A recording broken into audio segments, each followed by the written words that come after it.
그러면 제가 두 번째 드린 데이터는 어떻게 하느냐. 자, 얘를 닫습니다. 일단 프로그램을 닫아주셔야 돼요. 프로그램을 열어놓고 더블 클릭하면 저기 회사들이 안 들어옵니다. 자, 이렇게 R집으로 생겨 있어요. 오른쪽 마우스 누르시고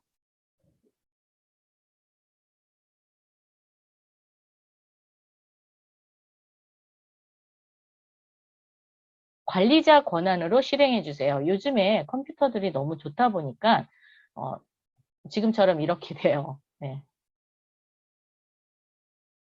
지금처럼 이렇게 PC 보호에 대해서 이렇게 알 수 없는 게시자가 제시를 하면 실행을 못하게끔 돼 있거든요.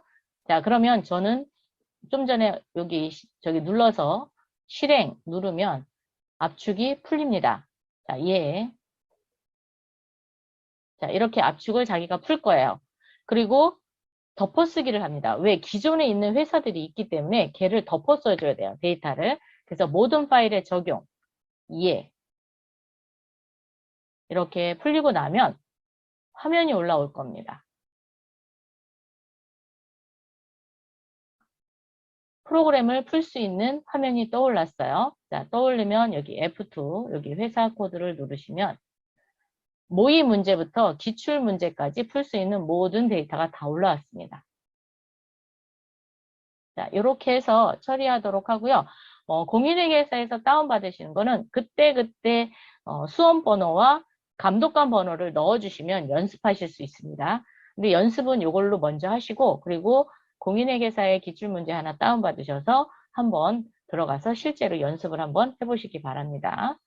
자, 우리는 첫 번째 모의고사이기 때문에 모의 1회입니다. 자, 로그인. 비가 되게 많이 오네요, 지금.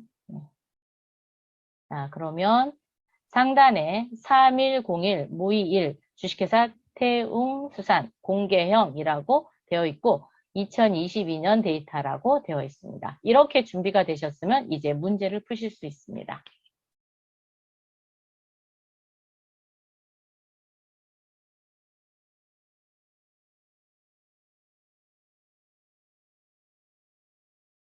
자, 준비가 되어 있으면 우리가 한번 볼게요.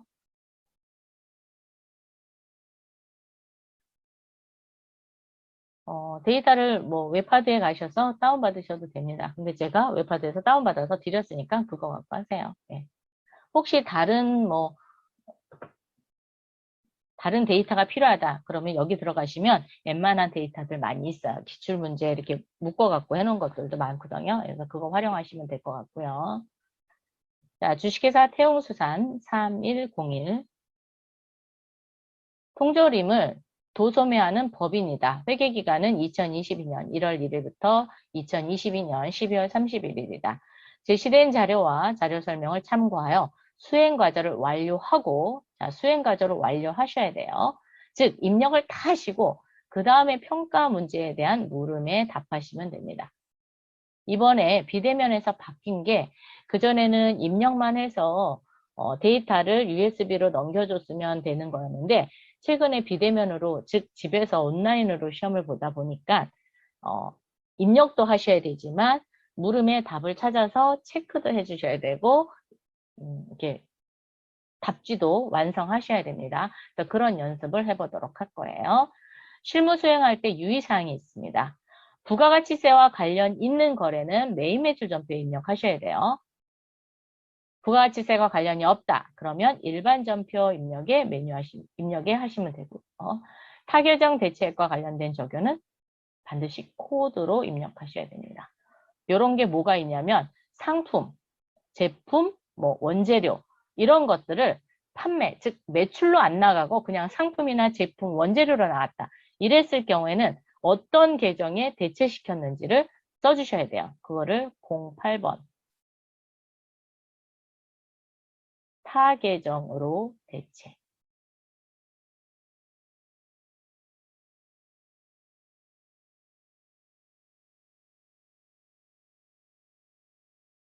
대체. 요거를 반드시 해주셔야 됩니다. 네.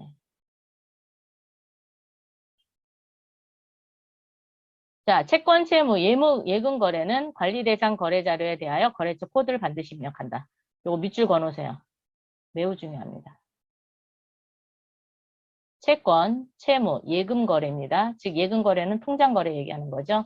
반드시 거래처 코드 입력하셔야 되고 자금 관리 등 추가 작업이 필요한 경우에는 문제의 요구에 따라 추가 작업하시오. 여기에서 필요한 거는 요겁니다. 자금 관리.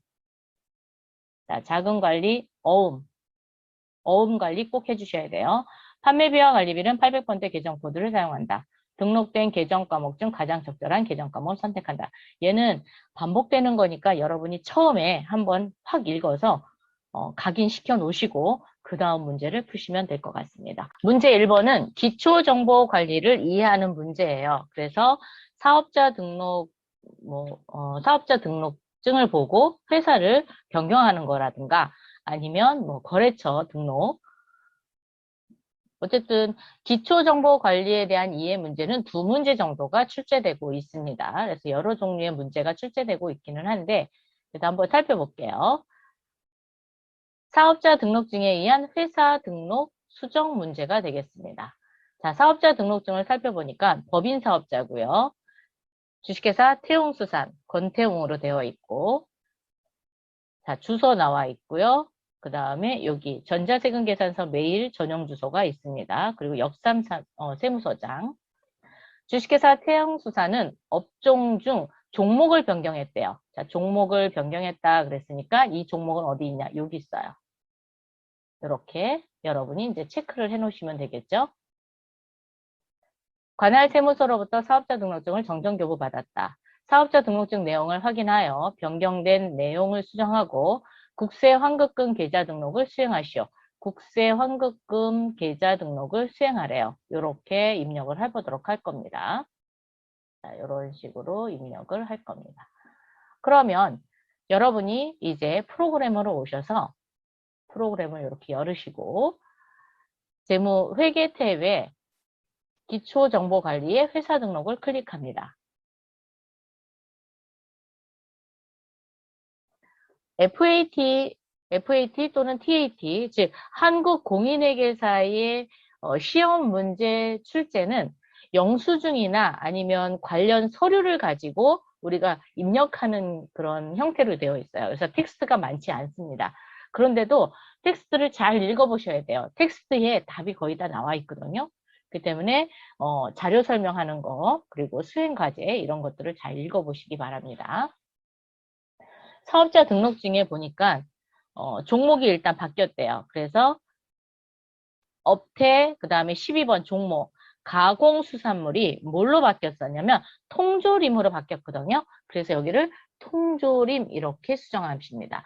그리고 자 스마트 A에서는 네 지훈님 얼른 오세요. 빨랑빨랑 오시지. 자 289페이지 거 하고 있어요. 첫 번째 문제. 자, 여기 종목을 통조림하고 이렇게 치면은 아까 이렇게 색깔이 좀 칠해져 있던 거 보이시죠? 그래서 조심해야 될 거는 엔터를 쳐야 된다는 거예요. 마우스로 움직이게 되면 림자가 이렇게 휘리릭 날아갈 수도 있습니다. 그렇기 때문에 엔터. 항상 입력하시고는 엔터. 나머진 건들지 마세요. 자, 그 다음에 우리 사업자 등록증에 보니까 여기 역삼세무서장이죠? 그죠? 그렇기 때문에 우리 프로그램 상에서도 여기 역삼 세무서장인지 꼭 확인하시고 국세환급계좌에 등록번호를 넣으라 라고 했으니까 넣도록 하겠습니다. 위치는 어디 있냐? 여기 18번 난입니다. 여기에 국세환급계좌 넣어주셔야 되는데 여기 물음표 누르세요. 눌러서 은행은 국민은행이래요. 그럼 국민은행 선택하시면 됩니다. 여기다 국민이라고 쓰시면 돼요. 이렇게. 만약에 위에가 안 보인다. 그럼 국민 두 글자만 치면 이렇게 나옵니다. 자, 국민은행 지점은 어디였어요? 강남입니다. 강남. 계좌번호는 73 730225. 다시도 치셔야 돼요. 왜냐하면 은행마다 하이픈 들어가는 데가 위치가 다 달라요. 그래서 직접 입력하셔야 돼요. 이렇게 엔터. 항상 입력하고 나서는 엔터한다라는 거 좀 아시고요. 이렇게 입력하시면 몇 점을 받으느냐? 얘는 여기서 점수를 매기는 게 아니라 일단 입력 다 해놓고 평가 문제에서 이렇게 점수가 쪼개져요. 그래서 그때 보시고 하시면 됩니다. 자, 입력 되셨죠? 두 번째 문제 갑니다.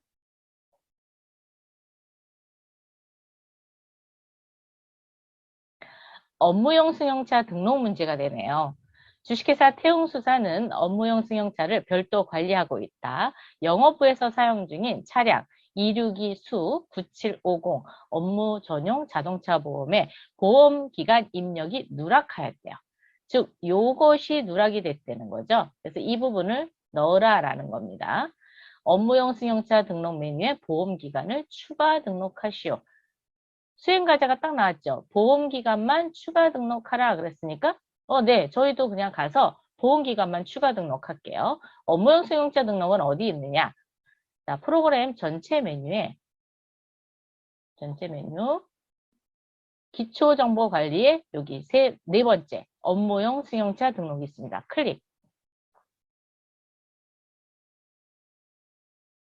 클릭하시고 262 수에 9750입니다. 그러면 첫 번째 거죠? 첫 번째 거에 여기 보험 기간을 넣어주라 그랬습니다. 보험 기간을 2022년 03월 01일, 2023년 03월 01일 이렇게 넣어주시면 되겠습니다. 그리고 다음 칸 클릭하면 이렇게 맞게 들어가 있어요.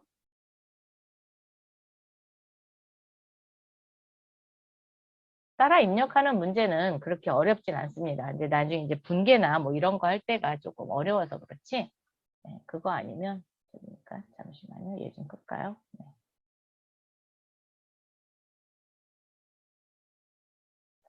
자, 이렇게 해서 두 번째 문제도 입력을 해봤고요. 이번에는 거래 자료, 즉 전표 입력하는 문제가 되겠습니다. 자, 주어진 실무 프로세스에 대하여 거래 자료를 입력하시오. 영수증도 보셔야 되고 자료 설명, 수행 과제도 보셔야 됩니다. 자, 영수증을 일단 보겠습니다. 3만 원 초과 거래 자료에 대해서 영수증 수치명세서를 작성하시오.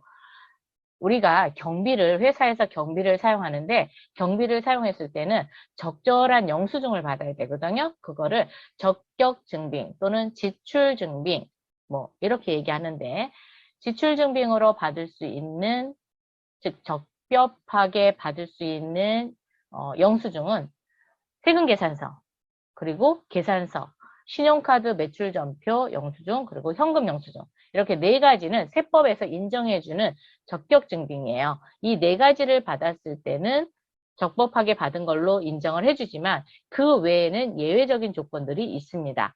그래서 경비로 인정을 받고 싶다. 그러면 3만 원 이상 되는 거래에 대해서는 적격증빙을 받으셔야 되고 적격증빙을 받지 못할 경우에는 가산세를 내셔야 됩니다. 그 가산세를 무는 그런 작업을 할 수 있는 그 영수증 수치명세서 작성하는 문제가 되겠거든요. 그래서 지금 살펴보니까 일반 영수증이에요. 즉 아무나 발행해주는 영수증이죠. 그리고 날짜는 밑줄 보세요. 4월 1일. 이게 거래 날짜입니다. 평균 물티슈를 1,500원에서 45,000원. 합계가 일단 3만 원이 넘었습니다. 3만 원이 넘었으면은 세금계산서를 받거나 또는 계산서, 얘는 과세품이니까 계산서는 안 되겠네요. 어쨌든 적격증빙을 받았다. 그러면 그냥 입력하면 돼요. 그런데 얘는 적격증빙을 받지 못했으니까 영수증 수치명세서도 작성하라 라는 얘기입니다. 자, 자료 설명 갈게요. 매장 입구에서 비치할 향균 물티슈를 구입하고 현금으로 지급하였다. 밑줄. 현금. 회사는 이 거래가 지출증빙 서류 미수치 가산세 대상인지를 검토하려고 한다. 3만 원 초과됐죠? 그래서 얘는 가산세 대상이 됩니다. 거래 자료를 입력하시오. 단, 비용으로 처리할 거. 비용으로 처리하라 라는 거는 이 향균 물티슈에 대해서 비용 처리하래요. 그러면 얘는 뭘로 정리하면 될까요, 여러분?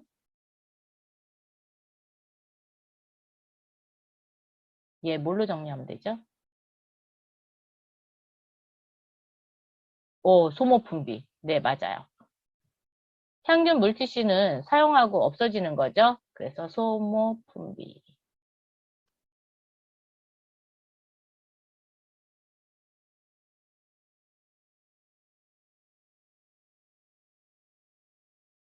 자, 그러면 전표로 오세요. 자, 전표. 아이고, 얘 안 열린다. 큰일 났다.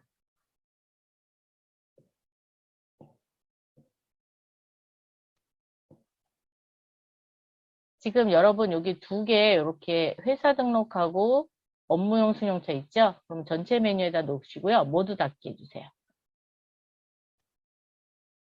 전표 입력 장부에 일반 전표 입력입니다. 자, 일반 전표 입력 클릭. 날짜는 4월 1일이었습니다. 4월 1일. 현금을 지급했으니까 오, 얘가 계속 쫓아다니네요. 잠깐만요. 아, 얘가 이거 지우개 해야 되나 보다. 네. 마우스.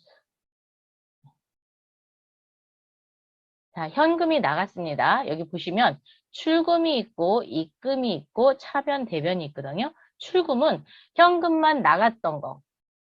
즉 차변에 소모품비, 대변에 현금 이렇게 된 경우 출금 써도 되고요. 입금은 현금만 들어온 전표. 그리고 나머지는 이제 3번, 4번 차변과 대변을 활용을 하셔야 돼요. 자, 그래서 얘는 현금이 나갔습니다. 그래서 출금 전표 1번 누르겠습니다. 1번 눌러보세요. 1번. 그러면 이렇게 출금 이렇게 되고요. 소모라고 두 글자만 쳐보세요. 엔터.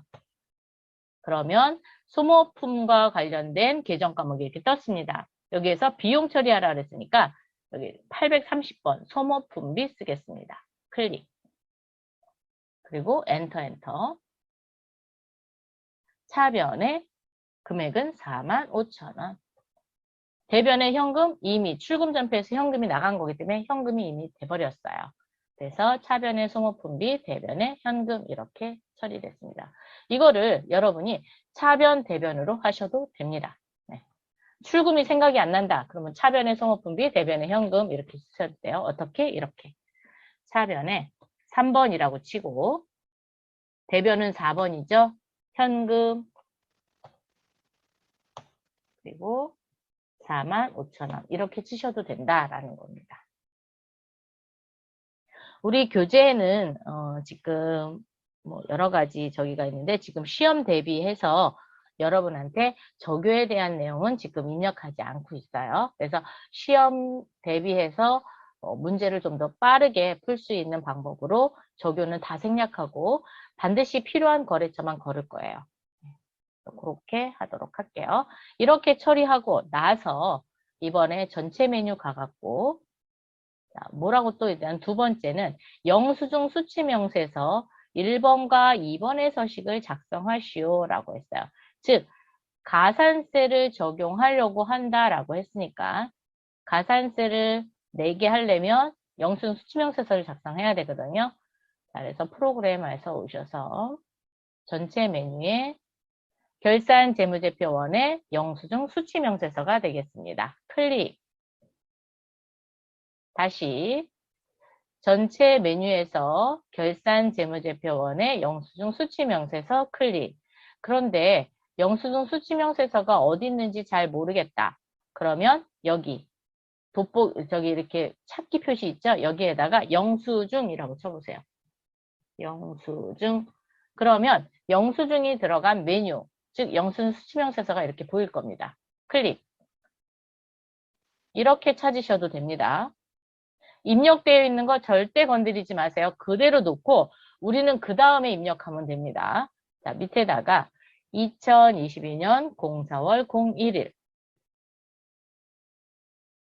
거래처는 화한 세상이었어요. 화한, 오타 안 나도록 하세요. 화한 세상. 너무 어렵네요. 이름은 김규민.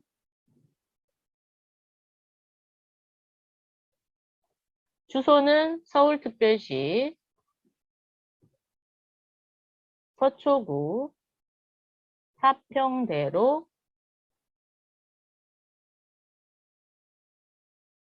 20길 하고 7. 사업자 등록번호는 10자리로 구성이 되어 있잖아요. 그래서 번호만 그냥 치셔도 됩니다. 사업자 등록번호는 127409178 엔터. 그러면 알아서 쪼개져요. 금액은 45,000원. 우리가 소모품비를 썼죠? 그래서 소모라고 두 글자 치면 안 나와요? F2 누르면 되죠. 뭐. F2 위에 있는 상단에 있는 F2 누르세요. 소모. 그래서 830번 쓰겠습니다. 이렇게. 엔터, 엔터. 자, 그런데 영수증 1과 영수증 2를 작성하려는데 우리 지금 어디 작성했어요? 2를 먼저 작성이 되고 나면 영수증 수치명세서 1이 작성이 됩니다. 자, 1 가보겠습니다. 근데 3건인데 안 들어왔죠? 그러면 여기 명세서 2 불러오기 클릭. 그랬더니 3건 들어왔습니다. 자, 여기서 이제 조심하셔야 돼요, 여러분이. 이 상태로 그냥 나가게 되면은 휙 하고 날아갑니다. 그래서 영수증 수치명세서를 작성하시고 나서는 반드시 닫기 버튼을 눌러주세요. 아이고, 어떻게 해요? 조금 내릴게요. 닫기를 이렇게 누르시면은 작성한 내용을 저장하시겠습니까? 예, 반드시 이해하셔야 됩니다. 아니요 하시면 입력하신 거 없어져요. 다시 한번 열어볼게요. 전체 메뉴 열어서 결산 재무제표 1에 영수증 수치명세서 클릭. 그러면 이렇게 화난 세상 김규민한테 45,000원 사갖고 온 거 넣었습니다. 반드시 확인해 주세요.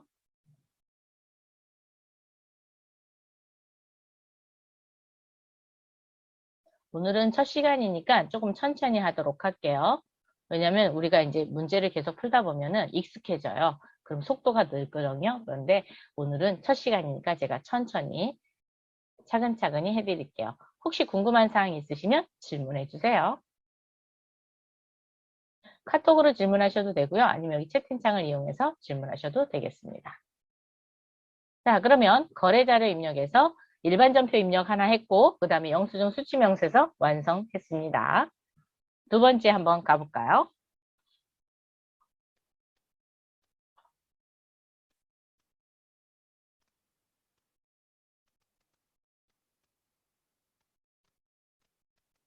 통장 사본에 의한 거래 입력이네요. 보통예금 신한은행 거래 내역이다. 자, 찾으신 금액 쪽이 있고요.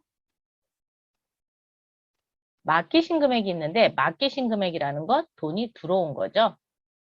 자, 그래서 얘가 통장에 입금이 된 겁니다. 입금. 자, 그러면 어떠한 사항에 대해서 입금이 됐는지 살펴볼게요. 주식회사 수연유통에 대한 외상대금 400만 원과 상품 매출 계약을 위한 계약금 100만 원이 신한은행 보통예금 계좌에 입금되었다.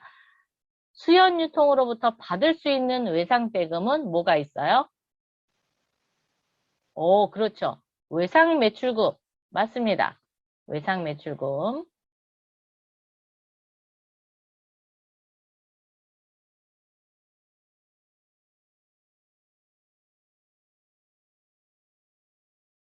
마우스로 쓰다 보니까 잘 안 써져요.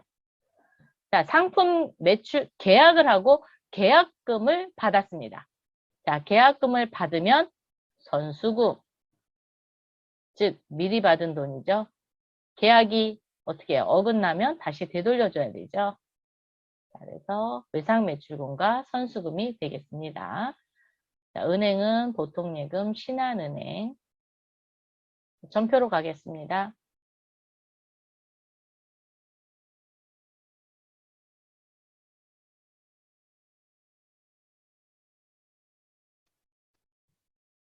일반 전표 입력 4월 20입니다. 4월 20으로 오시고요.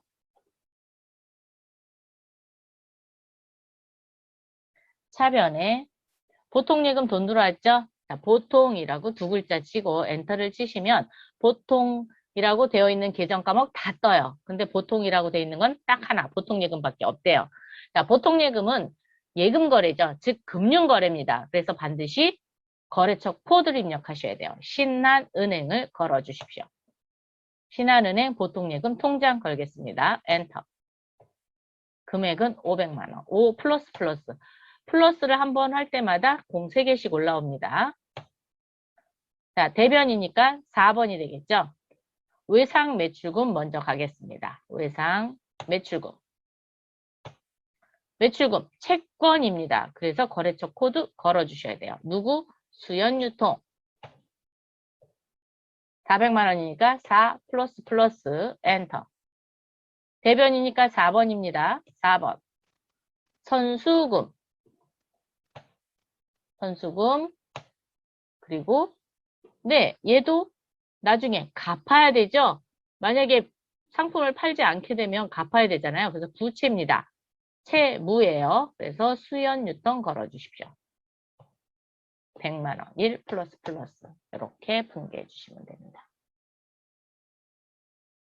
전표를 살펴보면 차변의 보통예금 500만 원, 대변의 외상매출금 400만 원, 선수금 100만 원인데 보통예금은 금융거래처이기 때문에 거래처 코드 걸어주셔야 되고요. 반드시 걸어주셔야 되고 수연유통 반드시 걸어주셔야 됩니다. 얘는 채권, 즉 매출채권이죠. 선수금은 일반 채무입니다. 그래서 반드시 걸어줍니다. 여기에서의 포인트는 금융거래처를 걸어줬냐 안 걸어줬느냐 그 차이예요. 왜냐면 대부분이 금융거래처 안 걸거든요. 근데 걸어주셔야 돼요. 실무에서는 금융거래처 다 겁니다. 그렇기 때문에 반드시 걸어주시기 바랍니다.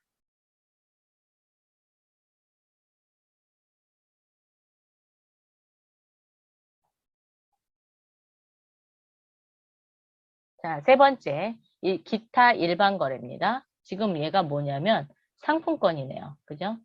자, 상품권 10,000원짜리네요. 5월 4일 직원 복지 향상을 목적으로 자, 누구를 위해서 한 거예요? 직원들을 위해서 사용하겠대요. 매달 생일인 직원에게 상품권을 지급하고 있다.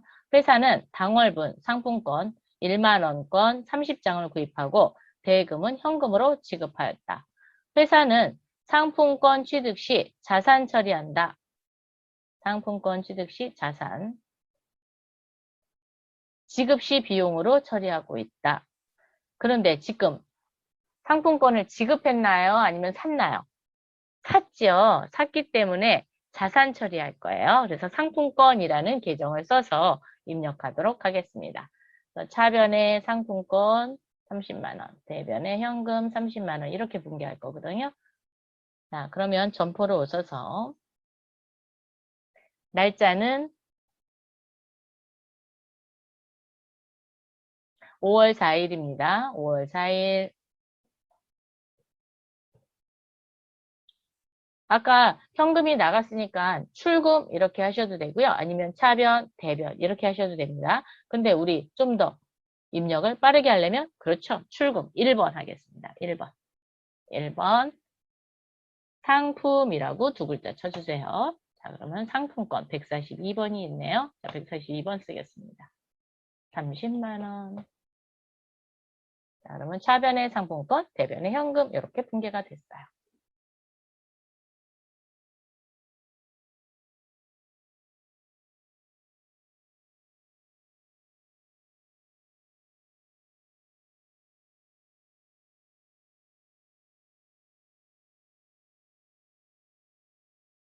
네 번째 문제 가보겠습니다. 약속어음이 보이네요. 즉 전자어음이네요. 약속어음의 만기 결제 전자어음인데 이렇게 번호가 20자리로 되어 있으면 전자어음. 그리고 여기가 글자로 뭐 가, 나의 1, 2, 3, 4, 5, 6, 7, 8 해갖고 글자로 두 글자 그리고 8자리로 되어 있으면 종이어음, 즉 약속어음이에요. 전자어음은 20자리로 이루어졌다.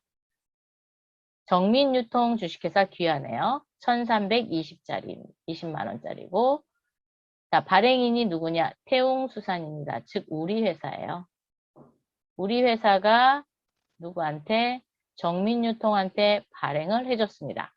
그러면 얘는 뭐가 되는 거예요? 오, 지급어음. 맞습니다. 지급어음이 되는 겁니다.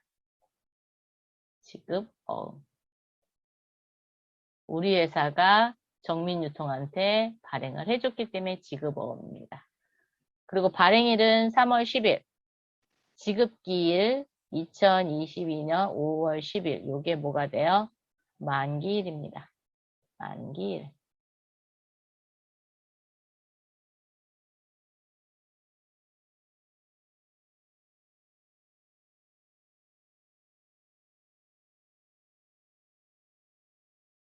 자, 자료 두 번째 거 볼게요. 당좌예금 국민은행 거래 내역. 자, 거래는 5월 10일 어음 만기 1320짜리가 차지신 금액에 되어 있네요. 즉, 결제가 돼서 돈이 빠져나갔죠? 자, 자료 설명.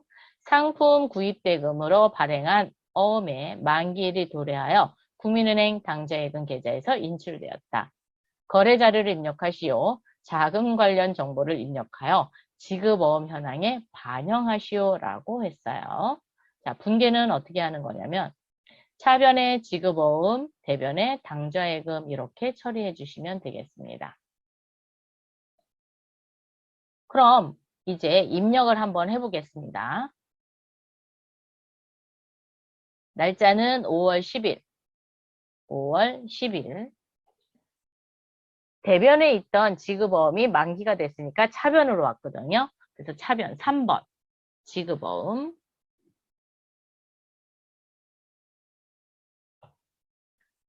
정민유통. 자, 어음은 반드시 자금 관리를 해줘야 되거든요. 자금 관리 키는 F3키입니다. 자금 관련 정보 입력하다라고 했는데 이때 필요한 키는 F3. 외우세요. 네. F3키는 좀 이렇게 외우셔야 돼요. 생각 안 난다. 그럼 찾으셔야 되거든요. 어떻게 찾냐면 자, 여기서 F3 이렇게 하면 분계 1320 하단에 지급어음 관리라고 이렇게 떠요. 즉 어음 관리 창이 뜬단 말이에요. 얘가 생각이 안 난다. F3이 생각이 안 난다. 그러면 여기 기능 모음에서 여기 자금 관리 F3 여기 있어요. 요거를 하셔야 돼요. 그래서 이 F3키 같은 경우는 조금 여러분이 기억을 해두시면 좋을 것 같습니다. 네. 자, 그러면 결제, 즉 만기가 돼서 이제 통장에서 돈이 나갈 거죠. 그럼 어음 번호는 어떻게 하느냐? 치는 게 아니에요. 여기를 더블 클릭하거나 또는 F2 눌러보세요.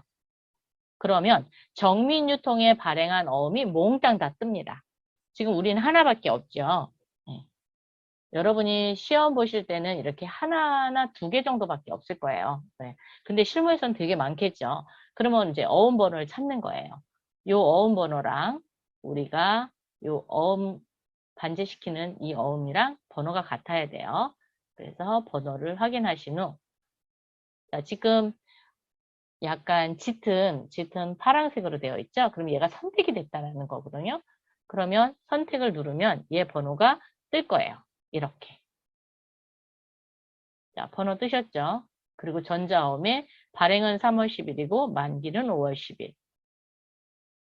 그냥 번호만 넣어주시면 돼요. 만기 때는. 다른 거 하실 거 없어요. 자, 이렇게 하시고 다음 칸을 여기 클릭을 하시고 대변이니까 4번. 당좌 예금에서 돈이 나갔죠? 자, 당좌 예금. 거래처는 국민은행이었어요. 국민은행 꼭 걸어줘야죠. 아이고, 국민은행 보통 걸으면 안 돼요. 이러면 틀리는 거예요. 자, 국민은행 당좌를 걸어주셔야 돼요. 네, 당좌. 그리고 그냥 엔터 하셔도 돼요. 1320만 원.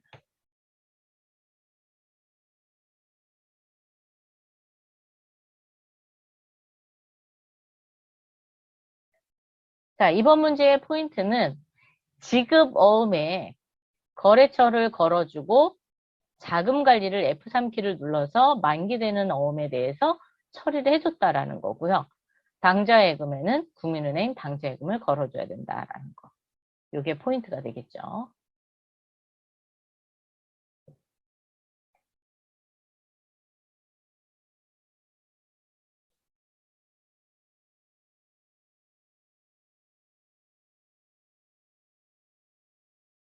혹시 이해가 안 되시거나 그러면 저한테 여쭤보세요. 다시. 네. 자, 다음 문제 가도 될까요? 잘 따라하고 계신가요?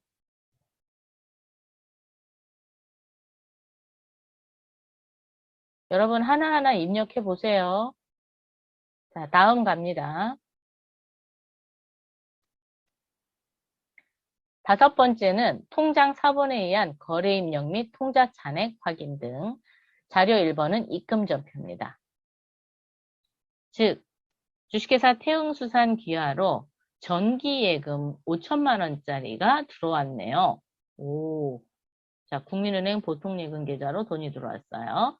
거래 일자는 5월 25일이고요. 자, 국민은행 통장을 보니까 5월 25일 날 5,075만 원 들어왔네요.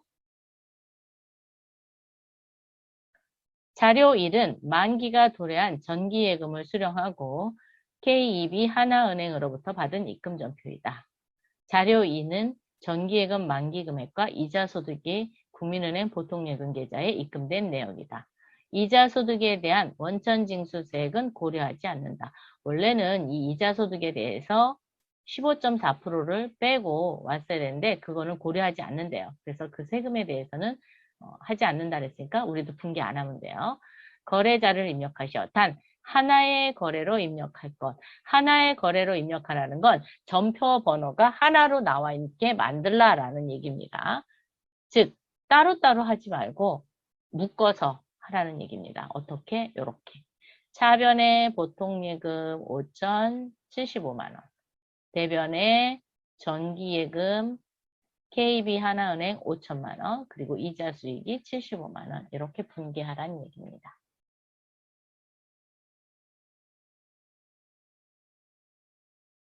그럼 우리가 전표에 한번 분개를 해보도록 할게요. 날짜는 5월 25일입니다. 25일. 차변부터 가도 되고요. 대변부터 가도 상관없습니다. 차변은 3번. 3번 누르고요. 보통예금 치겠습니다. 보통예금. 국민은행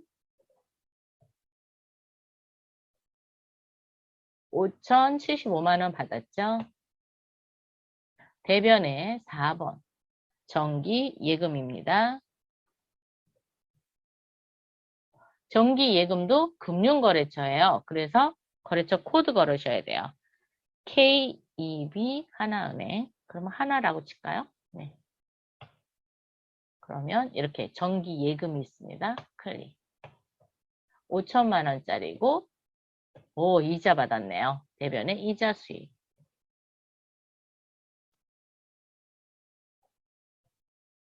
75만 원. 지금 전표 번호가 이렇게 하나 위에 거 체크하면 지금 다 체크되죠. 이러면 하나의 전표로, 즉 분계 부분이 하나로 나온 거 보면 얘는 하나의 전표다라는 거예요. 그래서 전표 번호가 1번으로 다 몽땅 다 되어 있어요. 만약에 얘가 갈라진다 그러면 1번, 2번 이렇게 돼 있을 거예요. 그렇게 되면 전표가 쪼개지게 되죠.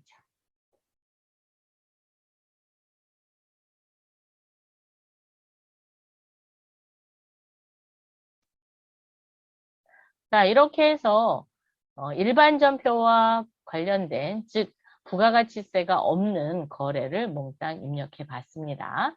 이번에 다음에 또 만나요. 수고하셨습니다.